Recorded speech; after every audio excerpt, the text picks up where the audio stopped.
ဆက်ရှင်တန်ပါစိတ်ညစ်ပါစိတ်ရှုပ်ပါဝမ်းနည်းရနေပါငိုပါရပါတယ်ဒါပေမဲ့အချိန်ခိုက်တဲ့တစ်ခုစားလောက်ပဲဖြစ်ပါစေဘယ်တော့မှခံစားမှုရဲ့ကြည်ကြုံဖြစ်မခံပါနဲ့ခံစားတတ်တဲ့သက်ရှိလူတွေမို့ခံစားစရာတွေကိုခံစားမိတာအပြည့်ကြီးမဟုတ်ပါဘူးဒါပေမဲ့အချိန်ကြာကြီးထိထက်ခါခဏဝမ်းနေနေမယ်စိတ်အားငြိမ်နေမယ်ကြောက်ရွံ့စိုးရိမ်နေမယ်ဆိုရင်တော့ဒါဟာမကောင်းပါဘူးမဖြစ်သင့်ပါဘူးတခါတလေဘဝမှာကြီးမားတဲ့အဆင်မပြေမှုတွေနဲ့တွေ့ဆုံရတဲ့အခါထိုးနှက်မှုတန်ချက်တွေကြောင့်စိတ်ရောလူပါအားနေပင်ပန်းလာပြီးအရာရာကိုအရှုံးပေးခြင်းနဲ့စိတ်တွေဖြစ်တတ်လာပါတယ်လက်ရှိဖြစ်ပျက်နေတာတွေကိုမမြင်ချင်းမကြားခြင်းတို့တဲ့အခါစက်မခံစားခြင်းတို့တဲ့အခါကိုဖြစ်စေခြင်းတို့လိုပြောင်းလဲနိုင်စွမ်းမရှိတော့တဲ့အခါခုရောက်ရှိနေတဲ့နေရာကနေတဖြည်းဖြည်းမိမ့်မိန်သိငယ်သွားပြီးပျောက်ပြတ်သွားခြင်းတဲ့အထိမိတ်ဆွေကဖြစ်လာပြီးအသက်ဆက်ရှင်ခြင်းနဲ့စိတ်ပျောက်လျက်တဲ့အထိဖြစ်တတ်ပါတယ်ဘလို့ပဲဖြစ်နေပါပထမဦးဆုံးပြောချင်တာကဘာလို့ငါစီမမဒီလိုမျိုးတွေဖြစ်နေကြုံနေရတာလဲလို့ကို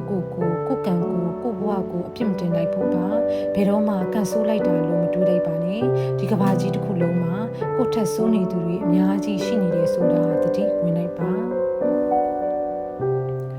ငိုမယ်ဆိုငိုပါဒါပေမဲ့စိတ်ထက်တော့မကြလိုက်ပါနဲ့စိတ်ထက်ကြနေပြီလို့ကိုတတိဝင်မိပြီဆိုရင်ပြန်ပြီးတော့ရုံးထွက်လာနိုင်အောင်တတိထားပြီးကိုပြန်တွန်းအားပေးဖို့ကြိုးစားရုံထွက်ပါ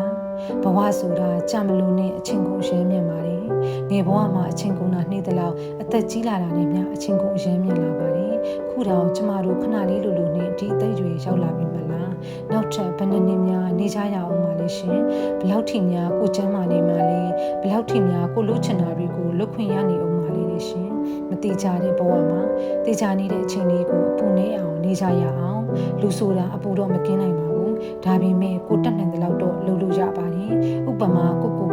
ခဏဝမ်းနေစေမယ့်အရာတွေစိတ်နှောက်ယှက်ဖြစ်စေမယ့်အရာတွေတတိယနာကျင်စေမယ့်အမှတ်တရတွေကိုခဏကြည့်တာတွေးတာတွေကိုရှက်လိုက်ပါအချို့အရာတွေကကိုဖြစ်စေခြင်းတို့ဖြစ်မလာပါဘူးအရာကိုစိတ်တိုင်းကြမဖြစ်နိုင်ပါဘူးဒါကိုနားလေပါလက်ခံပါအခြားလူတွေကစာနာနားလေပေးသည်ဖြစ်စေငညာနားလေပေးသည်ဖြစ်စေကိုစိတ်လေးကိုနှလုံးသားလေးကိုပြန်ငညာပေးရမှာပဲပုထုဇဉ်လူသားတွေအဖို့အပူလုံးဝကင်းမှုဆိုတာမဖြစ်နိုင်တာမို့တတ်နိုင်သမျှသူများပေးတဲ့အပူရောကိုဖန်တီးတဲ့အပူတွေရောနေလာအောင်ကိုစိတ်လေးကိုပြန်အားတည်ကြနေတဲ့စိတ်လေးတွေအားငယ်နေတဲ့စိတ်လေးတွေကိုစူးစမ်းပြီးပြန်နှစ်တည်ကြရအောင်ငိုလိုက်ပါအရန်မှုချက်လာရင်ဒါပေမဲ့ဘယ်တော့မှအချိန်ကြာကြီးထိဒီအပူတွေဝမ်းနဲ့အားငယ်စရာတွေစိတ်ညစ်စရာတွေကိုယူမသွားပါနဲ့တိမ်မသွားပါနဲ့ဖတ်တွေမသွားပါနဲ့ခံစားမှုရဲ့ကြည်ကြုံဘယ်တော့မှအဖြစ်မခံပါနဲ့ဘာတွေဖြစ်နေဘဝကိုဆက်ရှင်တန်ပါမေတ္တာများစွာဖြင့်အေးဆုကြီး